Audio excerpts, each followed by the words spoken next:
Welcome to the Parenting Different podcast, where we share real adoption stories, have honest conversations, and give hope for the hard days.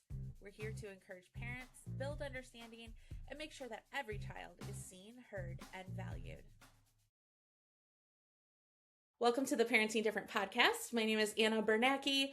Today we have a very special guest. I am very excited to have Andy Neal with us. We're here talking about a very heavy topic, but I am very excited to have Andy. I think your perspective on this is so beautiful, and the way you speak and talk about raising kids with severe mental health issues it's just truly beautiful, and it's reassuring that, parents we're not doing it wrong, right? We're dealing with things that happened before we stepped into the picture. Yep. And so tell us a little bit about yourself, who you are, and how you are connected to the world of adoption. My name is Andy Neal. I live in Southern Oregon. I am a full-time influencer. I have the dream job of every girl in LA who's 19 years old.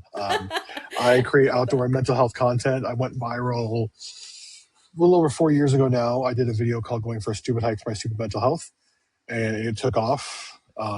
So it's just been a journey of not only working with the outdoor industry, encouraging people to get outside, but working in mental health. I'm part of Creators for Mental Health, an organization that helps people who create things on the internet get mental health services and advocate for mental health, part of the Mental Health Coalition, which is an organization that brings together hundreds of other organizations to bring awareness and destigmatize mental health, started by Kenneth Cole.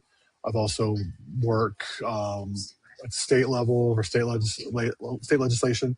As far as around mental health, as far as the adoption world, my wife and I adopted 3 kids from foster care. Our 2 oldest have special needs. They were abused and neglected in every way you can possibly think of, and I am not exaggerating. I say that, people are like, oh, like, no.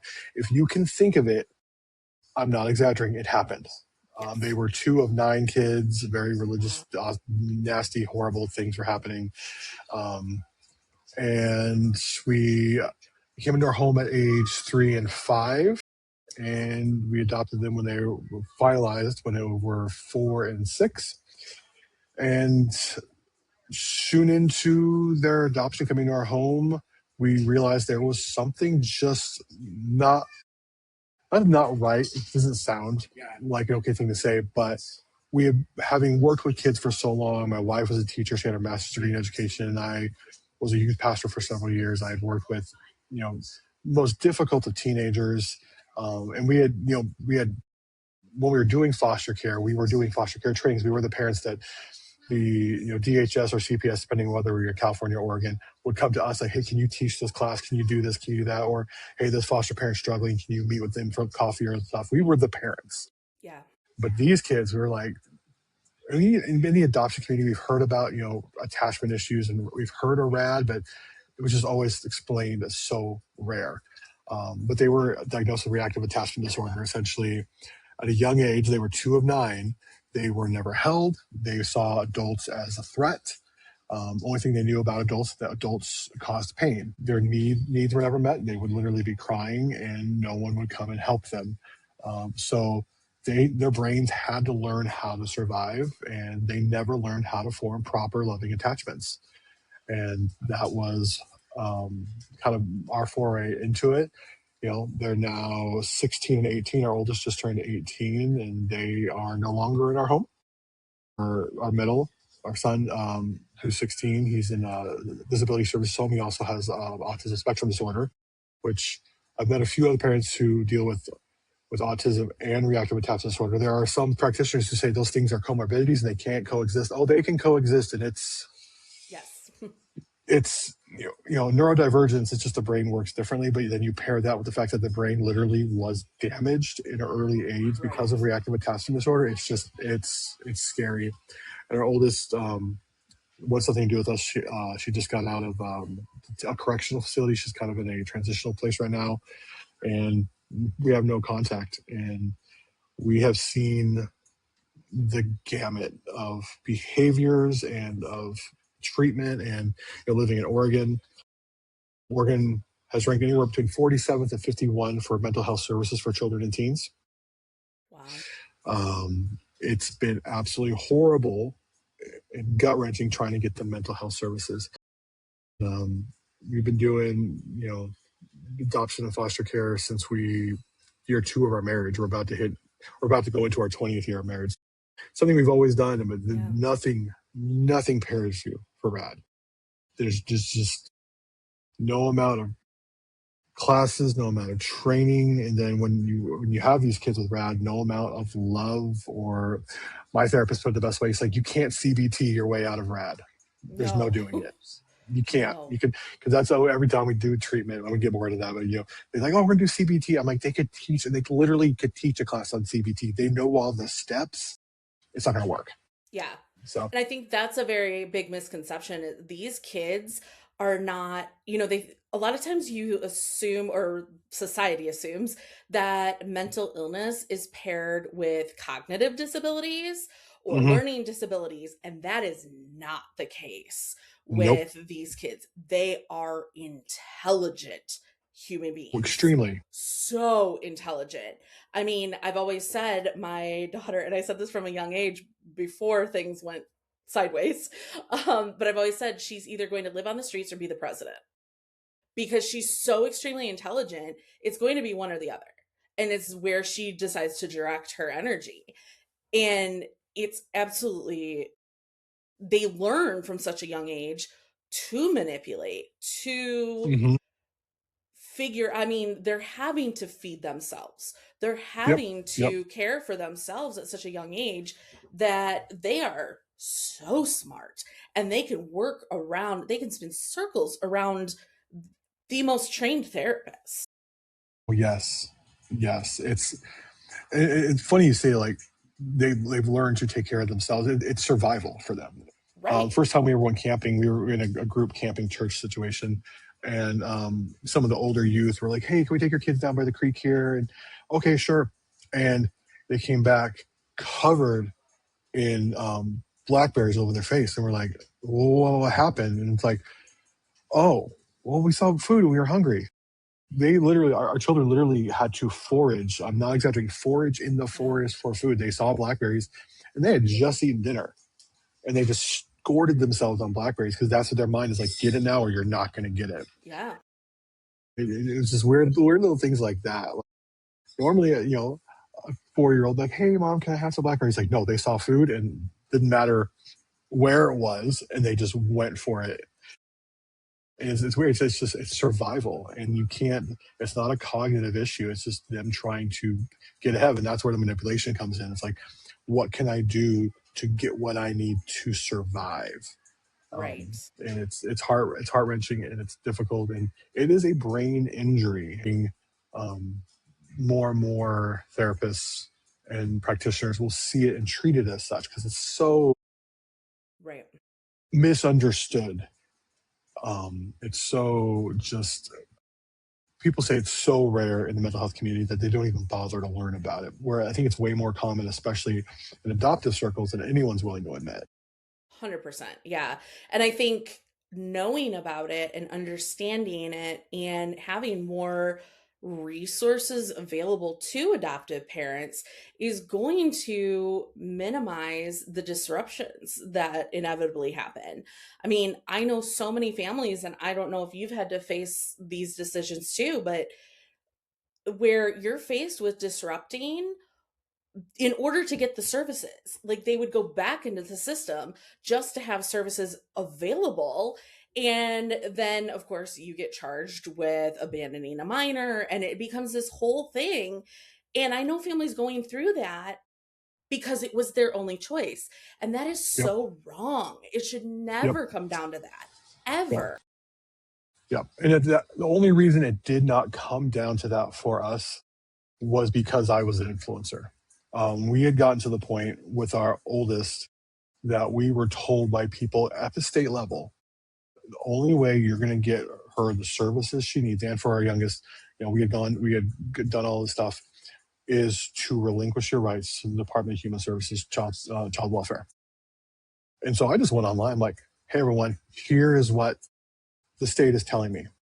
Well, then the deputy director of DHS in the state of Oregon slid into my DMs like, "Oh, we need to talk." here I am with 500,000 followers saying this, and people are livid. Yeah. And it's story after story I've heard of parents who've had to relinquish their rights, face charges just to get their kids the services they need. Right. They're telling me they're trying to change that in Oregon, but because I made us think about it and began to constantly talk about it, we were able to get contact with our state senator, get on the Oregon Health Authority, and really have all these resources, and then be able to get, like, for both our middle and our oldest, be able to get residential placements and treatments pretty quick. I mean, we still had to fight, but it was always Yeah. like, okay, well, we're gonna fight. You're not gonna do okay. Well, I bet my followers will be like literally, and that's Yeah. ridiculous. It One thing shouldn't I'm be that. really is you shouldn't have to have half a Yeah. million followers to get your kids the mental health services they deserve, Right. especially when you adopt through the state. When you were Right. promised these things were supposed to be available to you, and that is the only reason we were not in a situation where we had to relinquish. I mean, we had DHS over our house so many times where the Oh, workers are yes. like, "Okay, we'll see you when she makes the next accusation." And they knew, they're like, "We know that she's going to make an accusation. We know it's going to be false. We've known these family for 15 years. We have to do our due diligence." Right. At first, it's like that first time it happens, you're like, "Oh my gosh, oh my Oh, god!" And yeah. then it's like, "Okay, hey Julie, how you doing? Okay, cool, all right, Yep. yep. Here's what happened. Here's the ring camera footage. Yep, there you go. Okay, good. We good? Okay, all right. Finish your report. Send it to us. We'll be good in a week. Awesome. All right. See you in the next report." It's Yeah. sad, but it's what happens. And that actually started subsiding once I had the deputy director of DHS on my speed dial. Is those reports just never even made it past screening because they're like, "Yeah, we know this is ridiculous," Yeah. but it shouldn't have to be that way. Right. No, It it really shouldn't shouldn't. have to be that way. Because the average family is not going to have that. They're not going to have the large audience. They're not going to have those resources. And that is so, I just think it's so crazy that we live 2026. Yeah, everybody says adopt these kids. There's so many kids in need of adoption. There's so many kids who need a home. Yes, there are. Open our doors. I mean, we thought that we would have, when we started fostering, we thought we would have kids in and out. I mean, 30, 40 No, kids, right? That's what we so thought. do we. We ended up adopting 4 of our first 5 placements just because they were immediately such high needs right off the Hmm. bat. I mean, between our 4 kids, we have 11 diagnoses. Like, it's crazy. Yeah, And so our capacity, we can't. And if we're not going to get the resources needed to be able to help these kids, what are we supposed to do? And honestly, the only reason right now we're where we're at is because a police officer actually filed a complaint. So of course, then the report comes in because it's from a police officer. yep, They come in and yep. take it a little more seriously. But I am so incredibly grateful for that investigator because she walked in and saw the truth for what it was. And she actually, now we still technically have an open case against us because the conditions are my daughter successfully completes treatment. And if she comes home before then we will lose our other kids because that's what a danger she is. So that has been our biggest protection. But again, it shouldn't be that. It shouldn't be an open investigation that finally gives you the resources you need. That's crazy. And now we're sitting and walking around with an open case. Like, it doesn't look great if you don't know the specifics of it. So how do we how do we fight? How do we make services more accessible? How do we normalize this with, you get an agency therapist or a therapist that takes the Medicaid. How are we going to educate and raise awareness for this? I have been fighting this issue for so long now, and at state level, like recently, our governor just followed me because I still make a stink. And I I love even made a it. snide. I'm like, "Oh," I was like, "All right, Kotek, you finally followed me about damn time, seriously." Yeah, And there's reasons why she has, because her reelection isn't looking good right now. Because a lot of people are mad at her for this issue specifically, and I really raised to stink about it. It starts from the bottom. It's like, why are these kids going into care? Okay, who's going to care because their parents don't have the resources they need because their parents were abused. So there's a systemic issue absolutely. um, that it's going to take time and resources to deal with it, and nobody wants to deal with it. Everybody wants to put a band-aid on it. You know, in California, it's throw money. California will throw all the money they want at you, but they don't have like a good plan. Oregon Right. will do put community. Oregon's all about community resources. You know, wraparound care, community care, community care. But if it's beyond talk therapy, you know, you're going out of state Right. to get any kind of residential treatment, because there's very few residential beds here. And the only reason we've been able to get any is because my wife is relentless, and I went online and started raising a stink. Um, and so you just have to start from the bottom. We have to. Why are these kids going into care? Why are they being neglected and abused? And work our way up. But in the meantime, you still have all these kids who are still in the system who have RAD. It's going to be education and research. People do not understand reactive attachment. It needs to be classified as a qualifying disability, Yes. because it is a brain injury. I Technically, technically it is, but it's not being recognized um, right. uh, as such. And I think that's so important. Like you were the first person I've ever heard say that it truly is a brain injury. It is not, it's not necessarily a mental illness. It's not a behavioral issue. It is a brain injury that causes those things, but the core of it is a brain injury. And I think that is so important. I actually sent that to my daughter's therapist. And I said, watch this. Like, and she understands RAD. She is fantastic. I'm so grateful for her. But I said, even the other staff, explain this to the other staff. Maybe this is what that will help them Mhm. understand, because right now she's walking around manipulating the whole facility, you know, and Oh yeah. Oh yeah.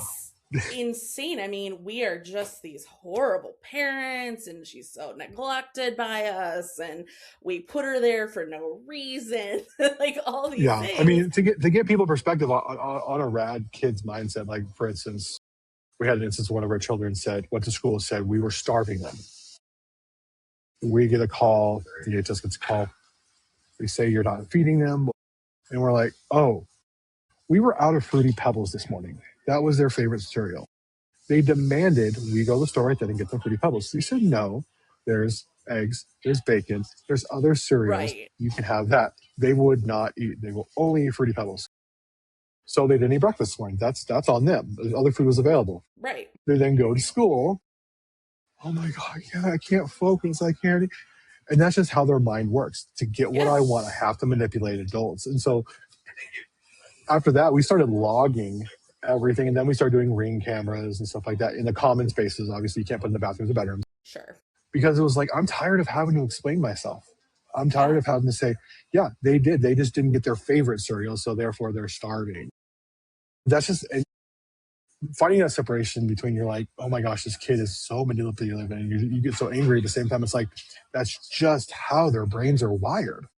They Right. can't, they physically can't. And rewiring the synapses in the brain is a Herculean task, that takes Yes. intense treatment, and it has to happen early. Yeah, I was an early childhood education major for 2 years. We learned so much about the importance of attachment, and how when a child is born, the mother, puts them to their chest immediately, because those synapses need to be formed in the brain. And when they're not, that's when you get, RAD, and then RAD turns into, sociopathic behavior and other really scary things. Yes. Um, and the DSM-5 just doesn't do, the diagnostic service manual doesn't do justice to RAD. Only time you've ever heard RAD really explained by a professional correctly in the way, in the terms it should have been, was in my daughter's criminal trial, when the defense brought up a psychiatrist who did a psychiatric evaluation on her and really explained it. I'm like, why is anyone else explaining this? Right. Why are we doing this now? Why are we doing this And now? not And it was years during her, before. it was Yeah. during her sentencing, and I was like, okay. And they lightened her sentence, because it was like, you're like, well, why can't DHS do this? Why can't the state do this? Why can't Right. every other therapist? They had to fly in this therapist from Portland, the only therapist who knows anything about it, to testify.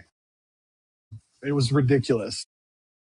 So we really, ultimately, there has to be educational research done on reactive attachment disorder, and it has to be treated as a qualifying disability under the DSM, um, because you need those resources. You have Yes. to have those resources, um, and put them in homes and in situations and with therapists who understand RADs. Because you put a kid with RAD into CBD, it's not going to do any good, because that's like treating an appendicitis by taking someone's tonsils out. It's not the same thing. Exactly. You're treating the Yeah. wrong symptoms. It doesn't work. Right.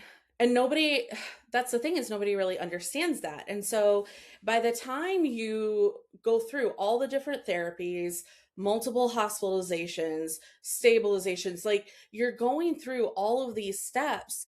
And I feel, and I don't want to speak for you, but I feel like it's almost too late. By the time Oh we yes, got the help we needed, the actual help we needed, it was too late. And it tore our yeah, family apart in a way yeah. that it I've shouldn't have torn it apart. I have been very vocal about the fact, especially the last year and a half, that it is too late for our kids. It is way too late. We passed the point of no return. But I'm advocating because I don't want to see other families go through Exactly. what we've been through. And also, I mean, it seems kind of bad. I want prospective adoptive parents to understand the potential of what they're getting into and what they're looking at, which may means turning away an adoption if you're really not prepared. You know, this kid has the potential of RAD. If you're not prepared to handle that, which I don't think there are any parents who are, honestly, Right. because so many families. I was here in this very space not too long ago, and I was asked, um, so are your wife and you still together? I'm like, what do you mean? This is another rad parent I was talking with. I've never met another rad family whose their marriage wasn't torn apart when they had rad kids, and you had two rad kids, and I'm like, I've oh been wow. told And I've that heard that too. time after Yeah. time after time, that it just tears up families. Um, Yeah. because what usually happens is the rad child will triangulate, and they'll triangulate the father against the mother, and it'll be really bad and nasty, unfortunately. Luckily, because of what I do and the position I was in, I was home a lot more than the average father. So our kids couldn't do that with me. Um, but you hear time after time, the dad comes home from work, the rad kid runs to that, oh, daddy, mommy was mean to me, blah, blah, blah. And there's this triangulation, and then it's Yeah. it's horrible. It really is. I think I heard somebody say there haven't been a lot of studies done necessarily on adoption trauma or RAD necessarily, but special needs parents, I think the number was 85% of special needs parents are divorced. So if Yep. that's 85 Yep. at just special needs, then take it to RAD, where it is, I mean, if we're being honest, and this is another rabbit trail, but we are handling domestic violence in our home. Mhm. It is child on parent domestic violence. And that is not recognized because that's not possible. It's a child. No, it's a Yep. teenager Yep. that's the same size as me. And so, Yep. yes, it is.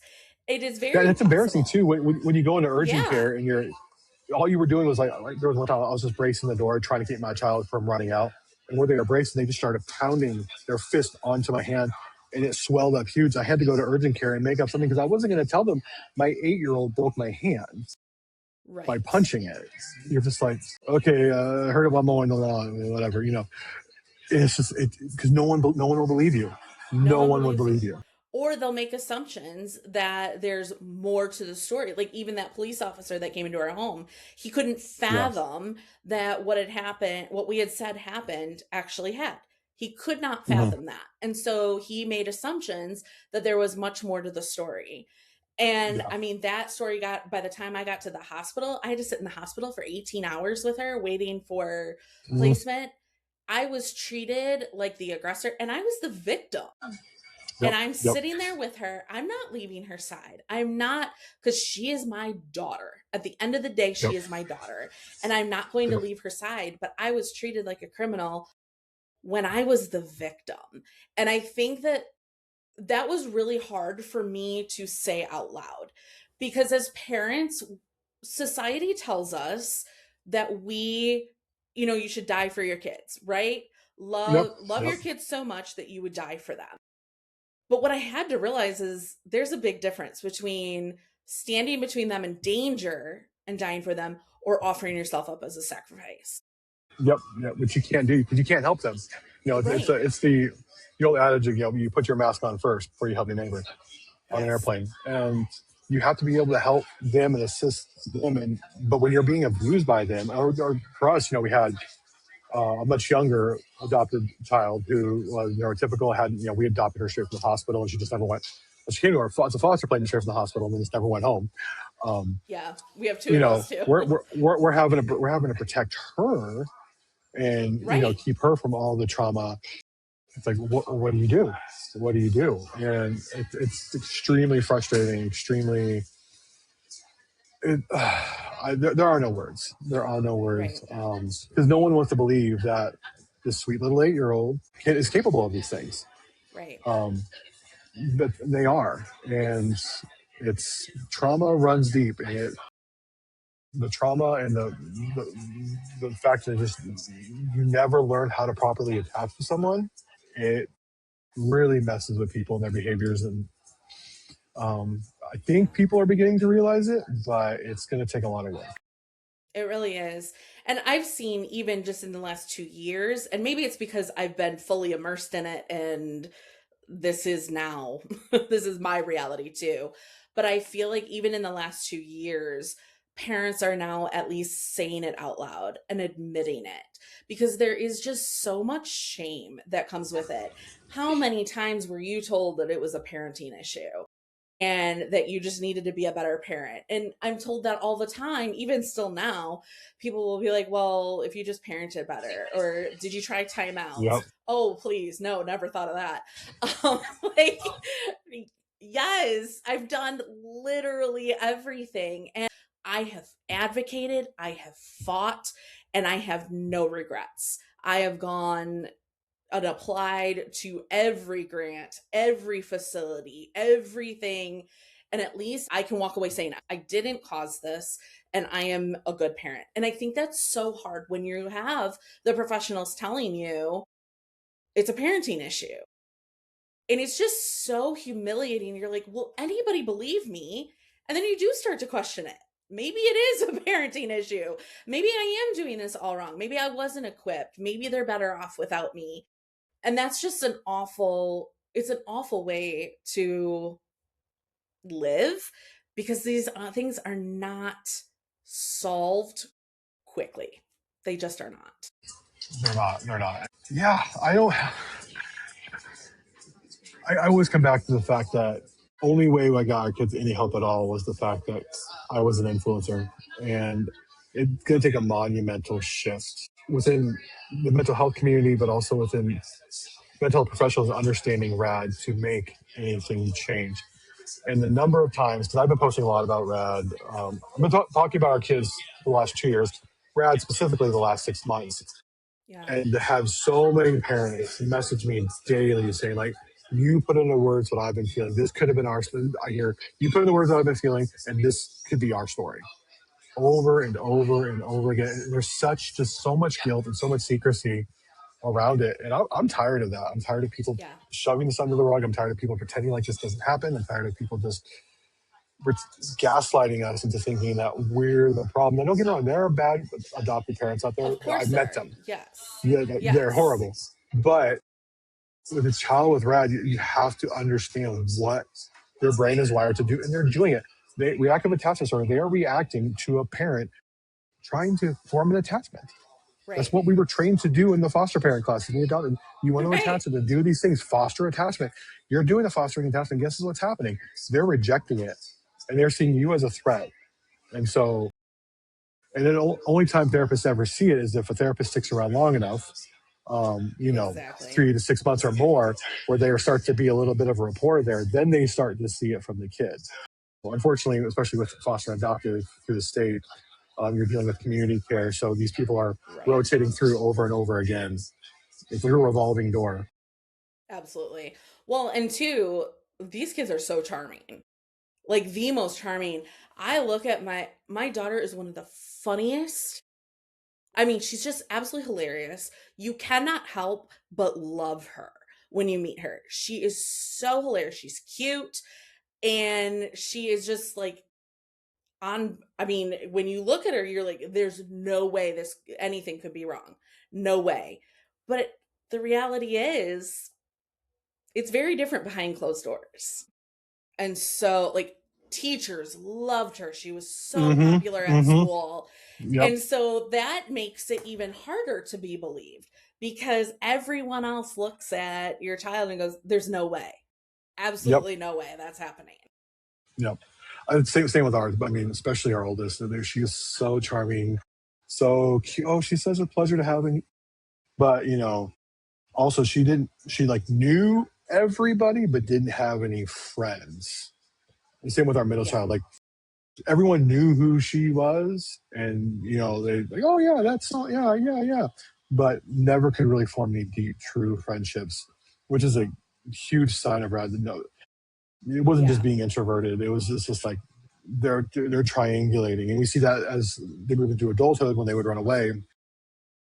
They would have this, she'd have these written down lists of phone numbers, and start just calling them down, trying, who can I get a ride from? Who can I stay the night at?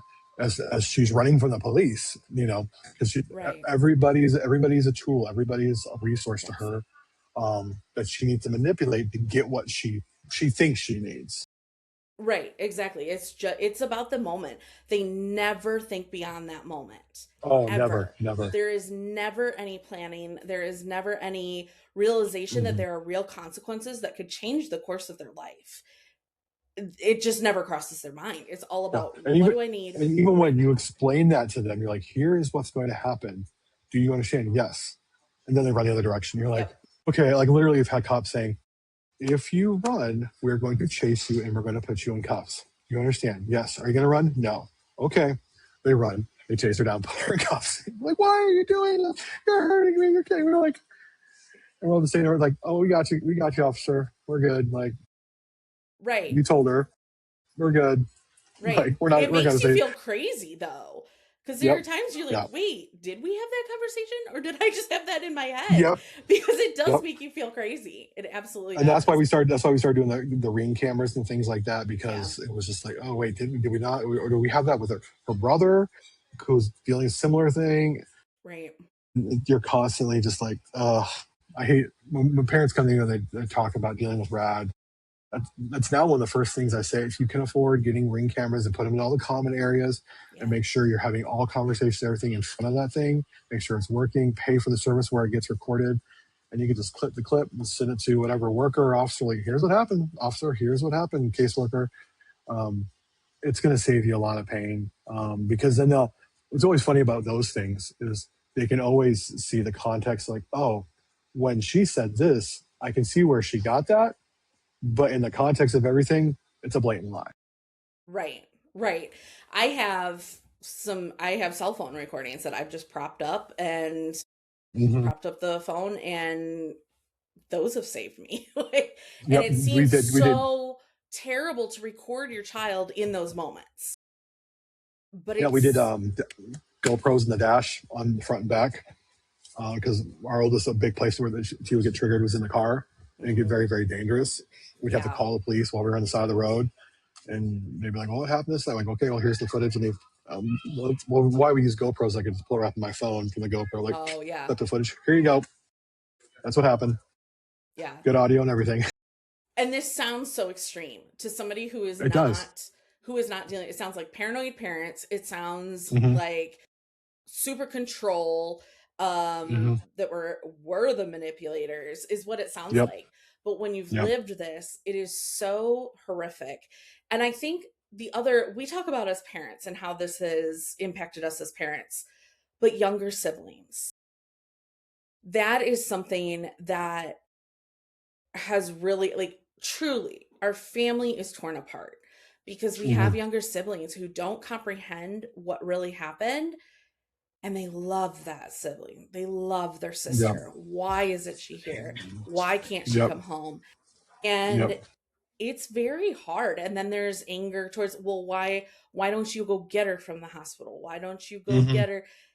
I can't, babies. Like, it's very, very difficult to navigate. And then if you have birth parents involved at all, that Yep. adds another layer to it of no, like, we didn't just send them away because we don't like them anymore Yeah. or they didn't serve our purpose anymore. Like, no, there were real Yep. reasons why we wish we were all together. We truly do. Yeah. And we had 9 total, so 7 full-blooded birth siblings. Wow. Constantly, their age is 31 down to 19 right now, and it's like, why are you doing? You're constantly getting calls from there. They're finding your number, and you're like, oh, it's so and so, and they paint you as a Yeah. horrible person. It's like, and a lot of them have a lot of this stuff. They've been through the same abuse, so they same Sure. issues. Yeah. So then, except they were not put in situations where parents were putting them in the therapy, or they were put in more group home situations where there wasn't the forced attachment or forced um, therapy, or not forced, but just there wasn't the expectation to attach or form an attachment with a parent or a family. And you're seen as the bad guy, and you're seen as crazy, and it's always so liberating to get around other RAD parents and really talk through this stuff, because you're like, oh yeah, I went through that. Oh yeah, I went through that. Oh yeah, I went through that. And talk about, different ways we've dealt with law enforcement, different ways we've dealt with social workers. Yeah. And the biggest thing we can do is just be honest about it. And you can advocate, at the state level or local level for mental health services, but just be open and honest about it. I know it's hard. Some people just, it's not their thing to talk about things on social media, but Right. we're not going to break the stigma around this unless we talk about it. And it is a real thing. It is a real diagnosis. Professionals know it. I'm advocating mainly for 3 things. One is research around it, more research around it, 100%. training and awareness, and also that it is every time a qualifying disability under the DSM-6, which hopefully comes out here soon. RAD diagnosis means you will get disability services like any kid on the autism spectrum or cerebral palsy, because it is an injury that cannot be healed or treated with normal talk therapy or anything else. It is something you Right. have to deal with for the rest of their life. Yes. Now, you're further along, a few years further along than I am. When they start to get to that 18, like we're just at age 15 right now. When they start to get there, and like there are real adult consequences now, and they can go make their own choices, and you no longer can advocate for them on that same level. How have you handled that, and how have you been able to process? Like, I can't even imagine how hard and how devastating that is. And It's also, a there's probably a tiny little piece of it too that's liberating. yeah. It's so complex. Yeah, our oldest just had her 18th birthday 2 weeks ago, Okay. and we're able to celebrate. We haven't been able to spend a birthday with her in 2 years. She was Wow. in a psychiatric facility her 16th birthday. She was in a transitional home on her 17th birthday, and she was in corrections on her 18th birthday. And it's devastating because on her 18th birthday, she was prepared. 18, my parents were out of my life. We got her telehealth stuff, like we were always able to see every physical and everything. On her 18th birthday, we got a notification, you are no longer an authorized user. Like on her birthday, like she had taken us off, and we knew it was coming, and we had prepared ourselves. Like she wants nothing to do with us. Soon after that, in corrections, she was released to like a transitional, and we don't know how she's doing. We don't know if she. Only thing we've been told is if she runs away, because this is an unlocked facility, we will be notified within 72 hours, only to find out if she has come to us or if we've seen her. That, like, we won't know what's happening. So it's we spent 13 years pouring into our daughter, giving her everything, giving her every opportunity, fighting at the state level, fighting the governor, fighting leveraging my platform to get her the help she needs.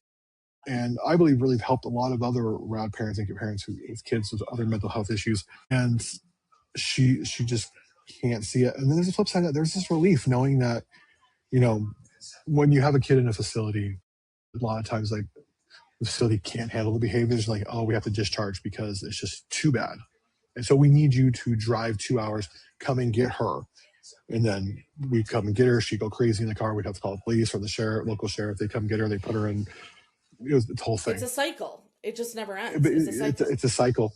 But there's that relief. It's like we're not the responsible parties anymore. I mean, while we Yeah. fought and we fought and we fought and we want to still be there, and we're still we have resources for her.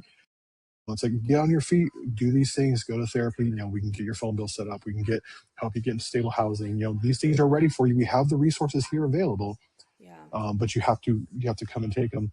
But just knowing that we're not having to worry about subjecting our youngest possibly to that abuse anymore. It is a relief. And it's, I've been told horrible things. I remember saying that after my daughter's conviction back in October, that I was actually relieved because at least I knew where she would be every night. Yeah. Like there was a locked place that she couldn't escape. She couldn't slip out like she had done in so many other places, even psychiatric facilities that weren't necessarily fully locked down. And people are like, oh, you're a horrible parent for being happy your kids got convicted. No. I'm just happy she's safe. she's safe. She's getting 3 square meals a day. The help is there if she needs it, and she can't get out. And Yeah. it's a weird place to be as a parent. And also knowing, like, my wife and I, during her sentencing, we came to the realization this may be the last time we see her alive. She refused to see us while she was in corrections. She refused to see us now, and it very well might be the last time we ever see her alive. She wouldn't even acknowledge us during the trial or during her sentencing at all. The judge acknowledged us, Yeah. lawyers acknowledged us, but she wouldn't. And it is what it is. You fight, you do your best. And it's a grieving process, I think, for us. It's grieving the family that we had hoped for, that we had fought for so long. Yeah.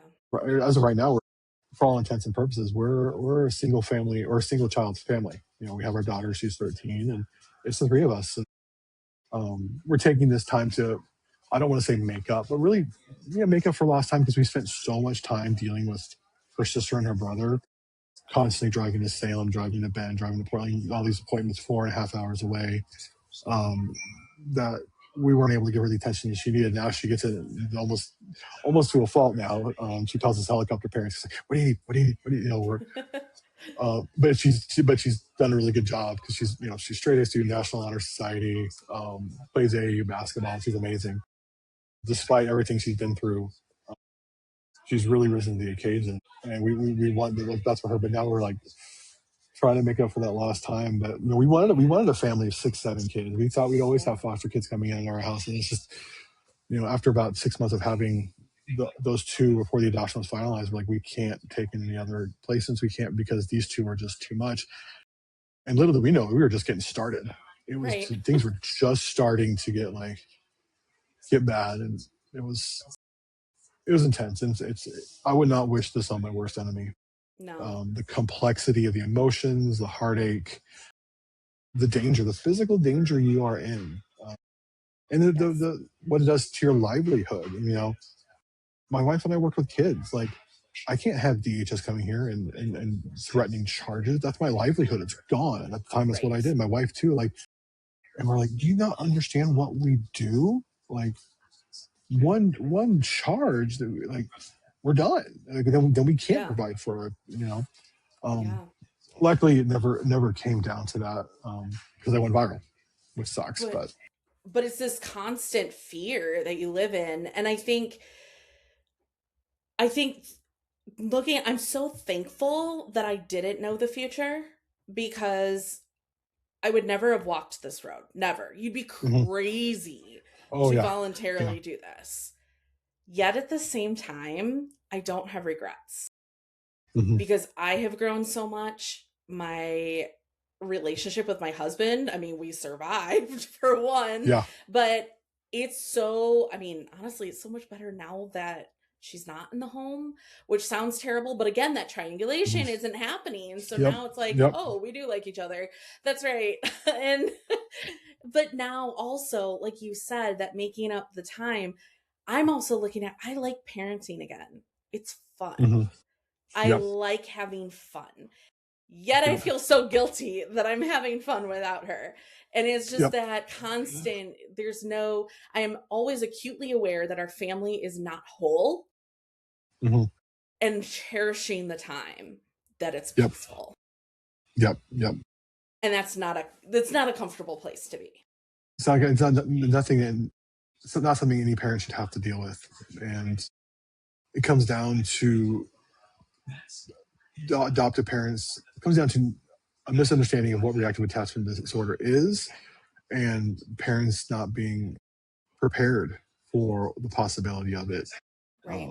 Another thing I've begun to advocate for is, you know, within research for RAD is early identification, like finding out, there's got to be screenings to find out, is the potential there for Yes. RAD, because it's so devastating to families and to the kids. I mean, Oh yeah. what is it better for a kid who has diagnosed certified RAD to be in a group home situation where there's not the threat? I mean, we've always said with both of our kids with RAD, they thrive in highly systematic group homes or residential treatment centers where there's a rotating staff, where there is, this is what you do, this is what you do, this, and they can't manipulate it. They just can't. Like, even if they wanted to, they Right. couldn't.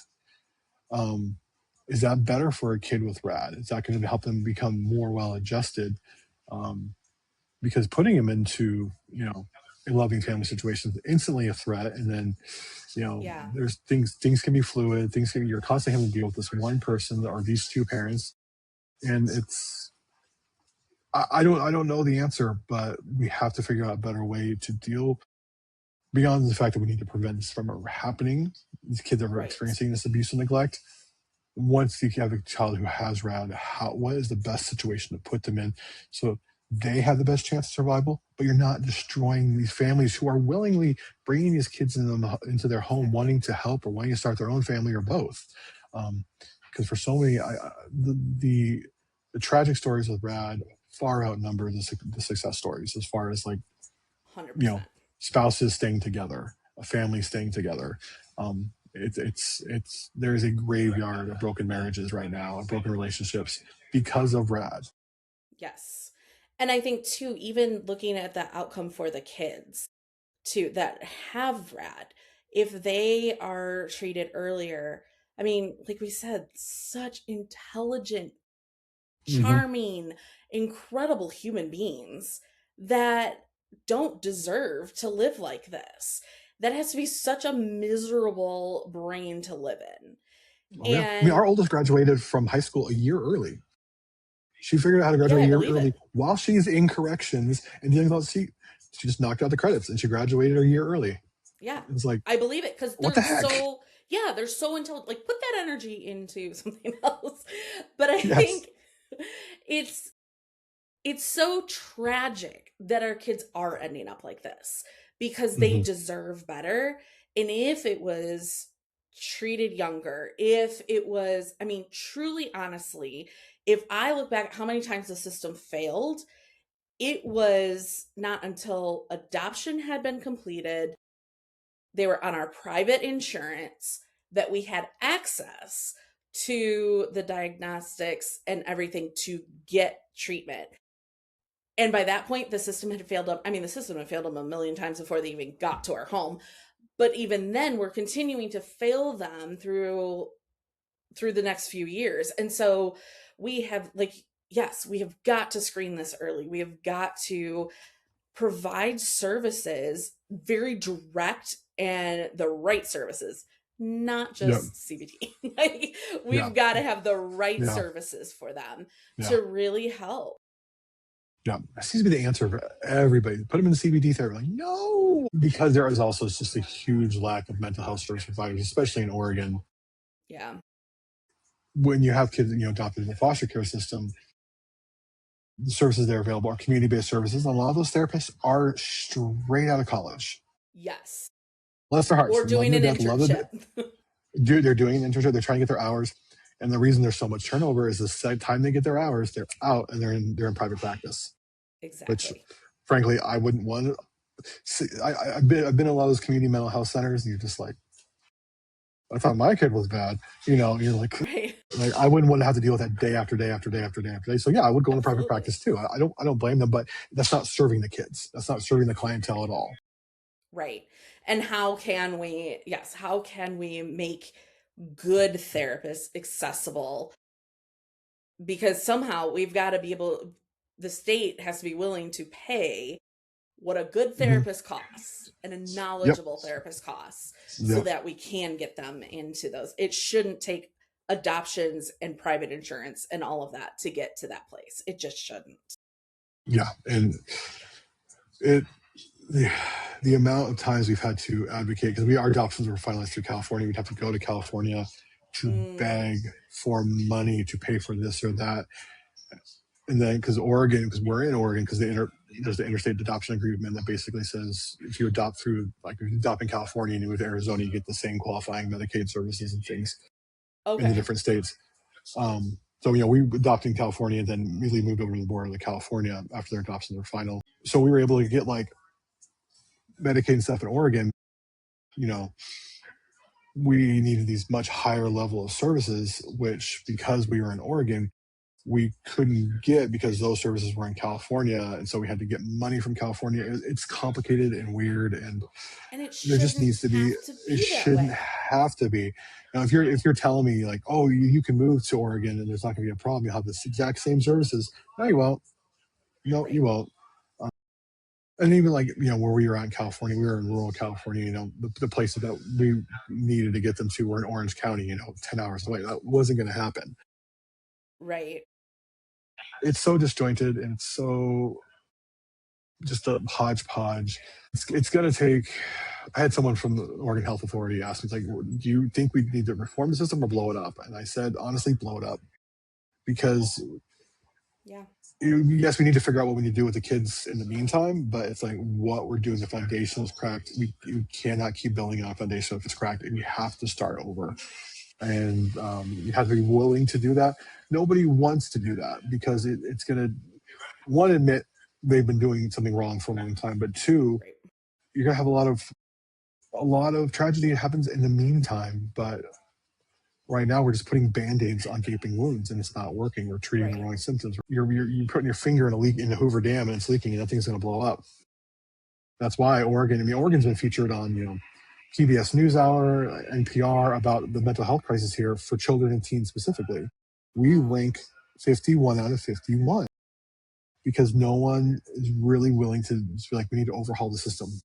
Yeah. Some states are better than others, but we have to overhaul the system completely, get more therapists here, get more treatment beds here, not depend on law enforcement to be mental health first responders. Like I've had a cop Oh yeah. literally tell me in front of my kids when they were being very violent, you need to kick their asses. Like that was the word from the sergeant.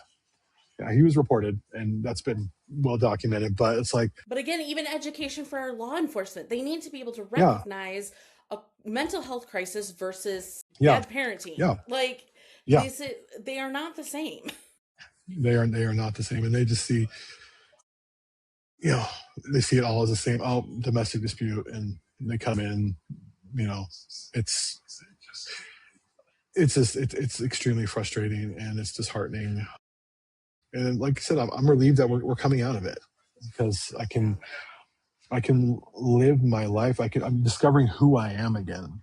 I'm not this dad who's always anxious and full of anxiety because I'm scared of while I'm out working, doing things, making, a living for my family. My daughter's done this or my son's done that. And my wife doesn't want to ask me for help because she knows I'm in the middle of something and we need to pay this bill or pay that bill. Yeah. It's like we can just go to basketball games and we can go to my daughter's recital or this or that and just be a normal family and not have to be on constant high alert, which is what we were for 13 Oh yeah. years. And you can't, it's what that does to your own mental health and does to your nervous system is absolutely horrible. I Yes. ballooned up to I ballooned up to 400 pounds and I'm finally getting my body back. I'm getting my life back. My wife is as well. And it's just like, Yeah. oh, I had a mini it's stroke. horrible. Like I've had a Oh mini yeah. stroke. Yeah. I've And I had, I've know a had, few I've other had straight I've had panic anxiety attacks, Oh yeah. horrible panic anxiety Yeah. attacks.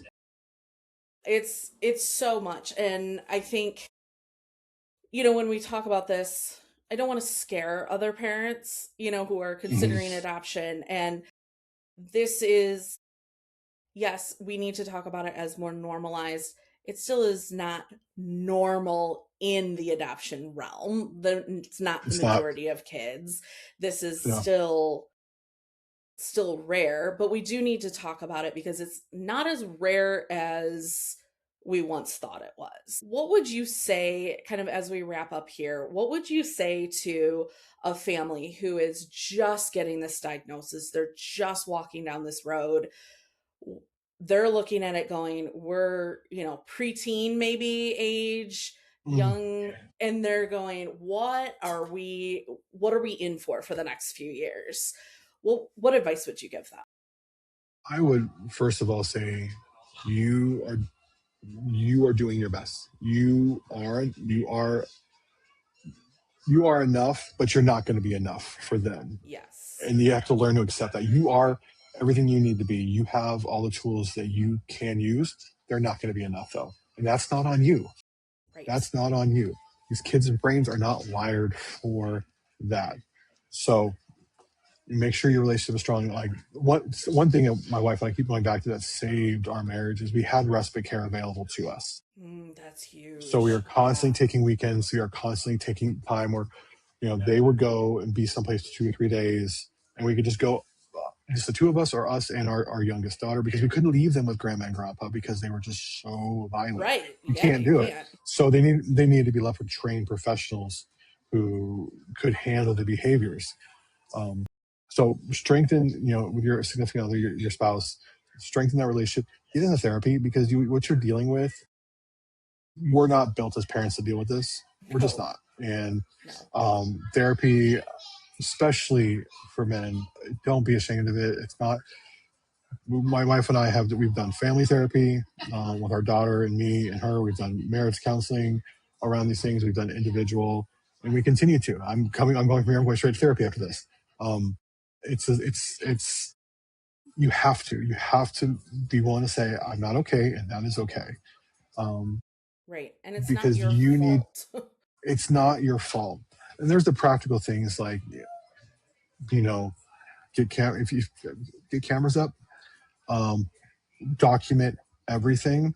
And I think one thing for us is we thought we were super parents, and by all measures, we really were. I look back, I'm like, yeah, we were. Like we were. I was handling very difficult teenagers and kids as a youth pastor. I was like the super guy. People would bring these kids to me like, oh, can you get through to them? And I would. And I'm like, yes. And my wife's the same way. She was ran a tutoring center. She was a teacher, had her master's and bachelor's in education. She would just get through to the hardest kids. They placed with some of the hardest foster kids. We were super parents, but we just couldn't no one can deal with the complexity of RAD. And you just have to be prepared for that.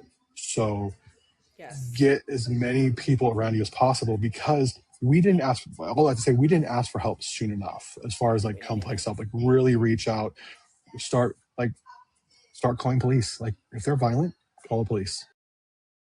No one likes to do that, because you need that documentation. You need and it's scary if they make So scary. an SI threat or a homicidal ideation. If you can't get through, please take them to the hospital, take them to the emergency room, get those things documented, because those things, especially out here in the West, they get the system moving more quickly.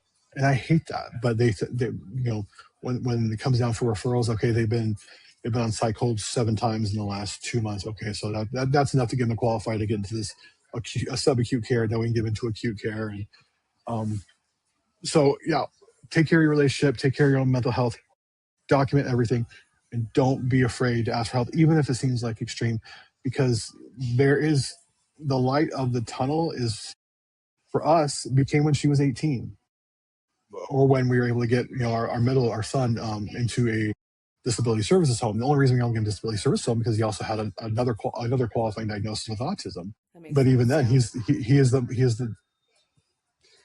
There's been a lot of issues there, and we'll probably have to move him to a higher level of care because RAD and ASD is just That's tough. yes, Those yes, two, that's really tough. Really, yeah. really tough. So, but it's okay to ask for help. It's okay. You are enough. Um, I think also understanding you can't do it. No one's built to do this. So just take care of yourself. Um, Otherwise, it's gonna eat at you. And I'm glad we started going to therapy when we did. I'm so glad we started able to get help when we did. I'm glad I went viral when I did because Yeah. I was able to get leverage in getting them some help and getting our families some relief. And the last thing I'll say is be open and honest with others, with your community, helping people understand we're not going to destigmatize this if we keep staying quiet about it. Shame Exactly. makes it worse. And there are a lot of groups out there with RAB. I mean, just talking outside, helping your community, your people around you, your family, your whatever groups you're in, understand this is what's happening. This is what RAD is. My wife, by the time my kid got in third, fourth grade, she had to write up, here's RAD. The whole like breakdown. Here's what we've seen. It was a document we handed each teacher at the beginning of each year, so they knew what was understanding and what was going on. My wife was so good at record keeping. Um, it's a long road. It's a really It long is. road, and I wish I had more hopeful things to say. Um, I don't. But I think the hope is that people are beginning to recognize it now. People are Yes. beginning to take it seriously now, and the only way we move that forward is by breaking the silence on it. Yes. And I think too, we have to, like you said, we have to speak up. We cannot be silent. And a huge reason that I hear, the pushback that I hear is I don't want my child to have a certain reputation among our group. So, or our group of friends or whatever. And so I think it's so important too. We've had this whole conversation here and we have not once given specifics about our children, what actually has been done, and we have not told the ugly truth of their story. There is a way to advocate for yourself and communicate with your people and with your community that doesn't necessarily air all of their dirty laundry. And so it's finding that balance. And once I found that balance, I was like, it was such a relief because then all of a sudden, okay, I'm free to talk about this. It's not shameful. And I'm still protecting them because, of course, my deep hope is that someday she will get it together and live a successful life. And I don't want this reputation dragging behind her. So I am very cautious with that. Is that a realistic hope? I don't know.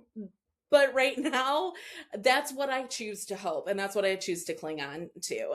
Yeah, it's a tough road. And so I just really appreciate you being here. I appreciate you sharing your wisdom and your story with us. And I just really, really appreciate you taking the time to do this. Well, thanks for having me. I really appreciate it. And it's not easy, but there eventually there's light at the end of the tunnel. Just stay at it. Take care of yourself. Take care of yourself. Yes, absolutely. Thank you.